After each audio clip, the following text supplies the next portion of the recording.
acclaim. She doesn't have a selfish, this isn't the Frighteners where she's tricking people for money.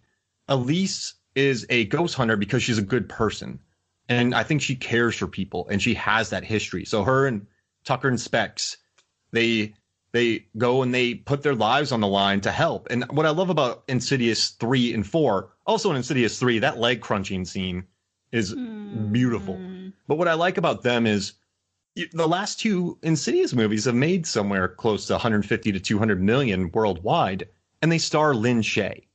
Like, Lin Shaye is in a blockbuster franchise that it makes me so happy. Like, what other movies have 70-year-old women as the lead battling ghosts? And she brings a warmth to it. She also has that horror side.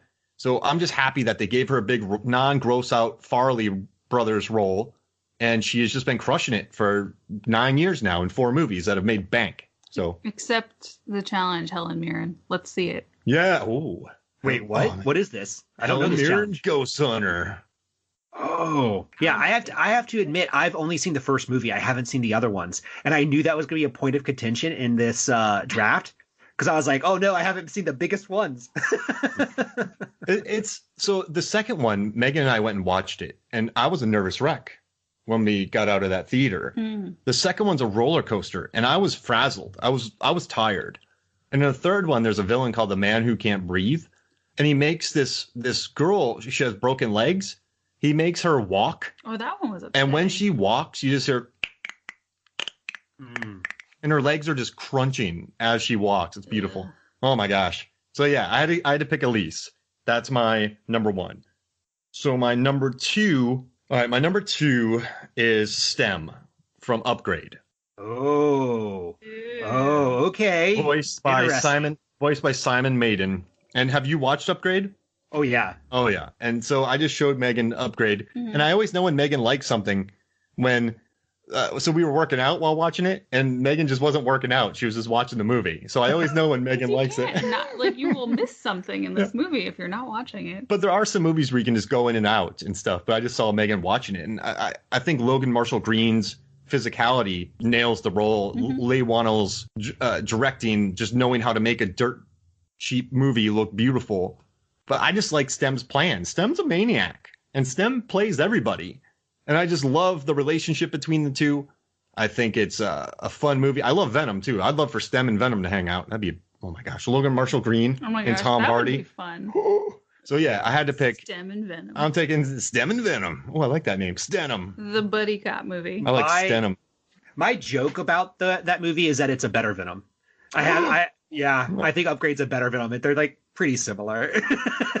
I love. They're so different. I mean, I think it plays with a lot of things that people have done with AI in books and movies before, but it still manages to make it interesting and fresh, and it's telling this different sort of, it's casing it in a different package, which makes it fun. Logan Marshall Green and Tom Hardy look alike already. And in both the movies, they're just very sweaty. They're very tired. They're freaking out. I would just love the two of them freaking out together in a film. The Freak Out Brothers. The Hardy Brothers. The Hardy Imagine Brothers. that. The Hardy Brothers starring Logan Marshall Green and Tom Hardy. What if they had to fight over a lobster? They would both go into the tank and they would fight for it. They would just I love that scene. Someone wrote this thing about Tom Hardy and Venom. Like he's incredibly jacked up, but the entire movie he's sweaty, gross, tired. He looks like he's on the verge of a nervous breakdown the entire film, and they loved it because he's just a sweaty eating lobster guy. But no, so yeah, I had to. That's my second pick is STEM, so I'm going with that. Okay, so back to me. Yep. So my number 2 pick is Maddie from Hush. Meg. Here's my reasoning. She is perhaps the most competent, quote unquote, final girl I have seen in a film. Yeah. She's 100% all there, super smart, and she just whoops butt the entire time. I'm super shocked that I hadn't seen that movie until last night, actually. But she's fantastic. Absolutely I tell people fantastic. to watch it all the time. Yeah. You don't like horror, you should watch this anyway. Yeah, it's great. There's all the misdirection she does really, really got me excited. And I mean, it's horror, but is it also a thriller? Is it maybe a little bit of a thriller? I think it's maybe a little bit of a thriller. Horror thriller? Because there's a masked killer. Yeah. Well, somewhat. He's only masked for a little bit. That's what I kind of love. Yeah, and you don't know his motivation. You never find his motivation out, which is also pretty interesting. Yeah, he just shows up. Yeah, it's one of those movies where they don't really explain, because you know how sometimes people get caught up after a movie asking all of the questions. Well, what was this motivation and where did that come from? And who cares? It's a movie that doesn't care about those questions, and it's just simple. My stepdad was evil. Yeah, there you go. Done. Made fun of me in 5th grade. None of that. You did me wrong. Yeah. Like in my head canon, I was like, this is one of the 4 people she tried to date on her app, but I know that's not possible. But still, it's like in my head, I still said, yeah, this is what's going on. That's a great pick. I mean, yeah, that's a great pick. That's a good character. We've loved Hush for so long. Mm-hmm. Yeah, anytime. So because everyone's talking about Haunting of Bly Manor right now, which we haven't finished yet, so no spoilers. But the first season, Haunting of Hill House, with her in it, Katie Siegel, who's married to Mike Flanagan, the director of both show and movie. Anytime someone brings up Haunting, I'm like, you gotta watch Hush. Mm-hmm. You need it in your life. Yeah, it's a good. And when she hurts her hand, that scene where her hands get jacked. Oh, so good. Yeah. Good pick. The moment that I knew that I was going to pick her, this is a minor spoiler, is when she went out back and threw, I guess it was a flashlight behind the house to distract the guy so she can run back and get the phone off her friend's dead body. And I was like, oh yeah, like this woman's super smart.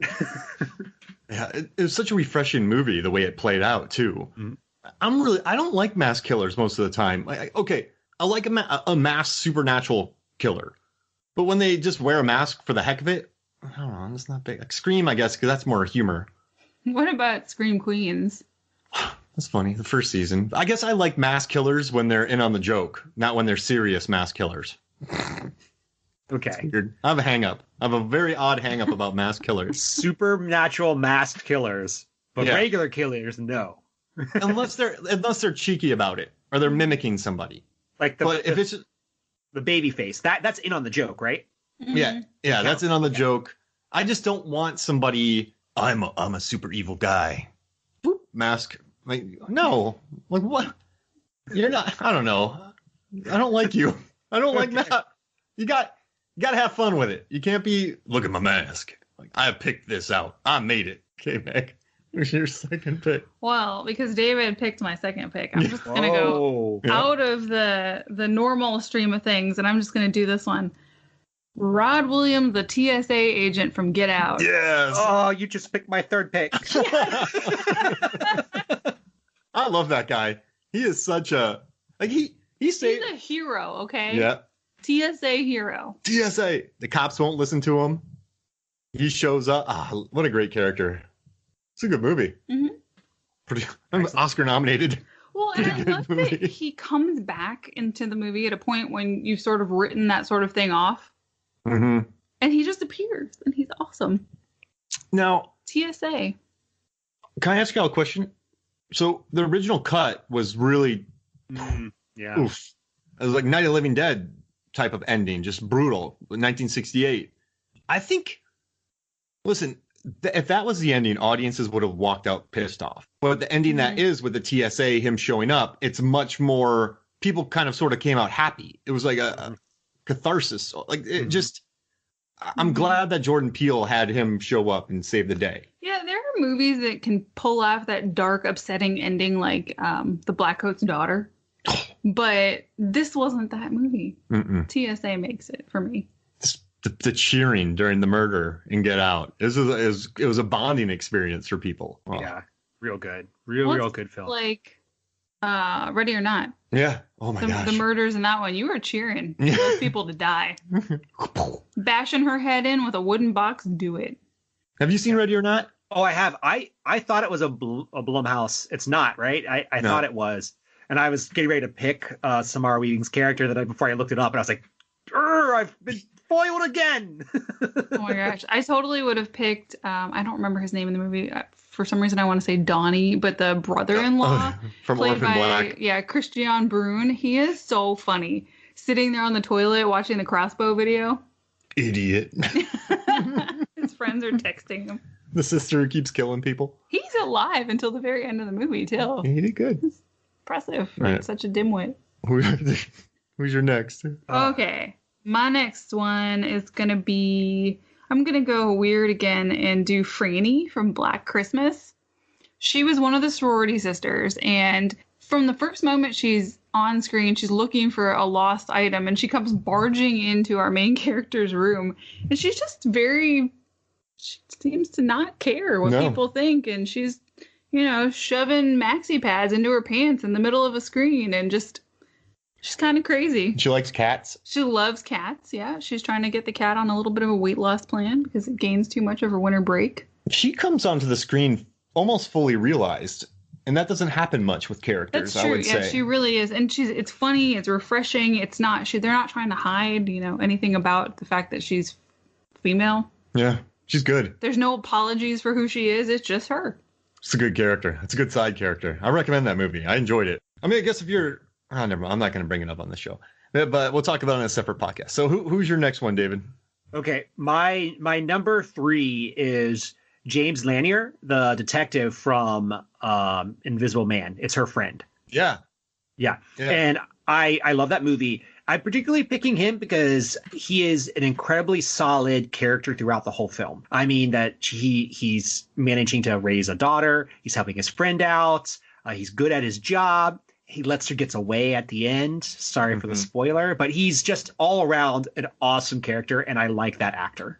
Yeah, Aldous Hodge. He's going to be in the Black Adam film, maybe Shazam 2 with Dwayne Johnson. He's going to be in there. So he's going to be a DCEU character very soon. So hopefully he'll finally get the exposure he deserves, because I mean he's a good actor. Are you and implying that Leverage wasn't widely watched? People love Leverage. They used to be on one of the downstairs break room TVs when we were back at the office. I would walk in and Leverage would be on, like, what is Timothy Hutton doing on our work screen? In so many movies, it gets annoying when people just don't believe the person. Oh, come on. It's nice that he was supportive in that. I mean, it went a little far with a couple instances, but it's understandable. So it's just nice to have that presence and not just that character you hate who's like, I don't believe you. Like, who's this person? I don't believe you. He's Phil from the gas station in, where are they in the hunt? Arkansas? Oh, yeah. Good hallway fight in Invisible Man. Oh, yeah. Too. Yeah. Really brutal. I definitely looked away. I like the shots, how you did a side-by-side for me of Upgrade versus that hallway fight. Yeah. I showed Megan, it's Lee Wannell really upgraded. Oh, and it's the same cinematographer, too. And so... Upgraded. Oh, my gosh. They... no, the hallway fight, if you watch the hallway fight from Invisible Man and the kitchen fight from Upgrade, pretty similar fight, just with more money. And less faces getting ripped in half. That was so gross. Yeah. And the thing with Upgrade, I was having more fun watching that fight, but I was more invested in the Invisible Man fight. It was more brutal. Like watching it, I was like, oh, these guys don't deserve this. Yeah. Stop hurting these guys.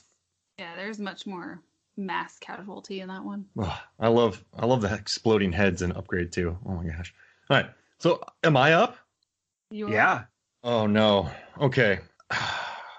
I have a pretty... Oh, man. Oh, man. Okay. Can I do a duo? They're a pair. They're a pair. It's up to you. Huh. Is that... Can I do that or no? Is that allowed? Oh, I think that's okay. Okay. So I'm going to go with Vicky and Julian from Halloween.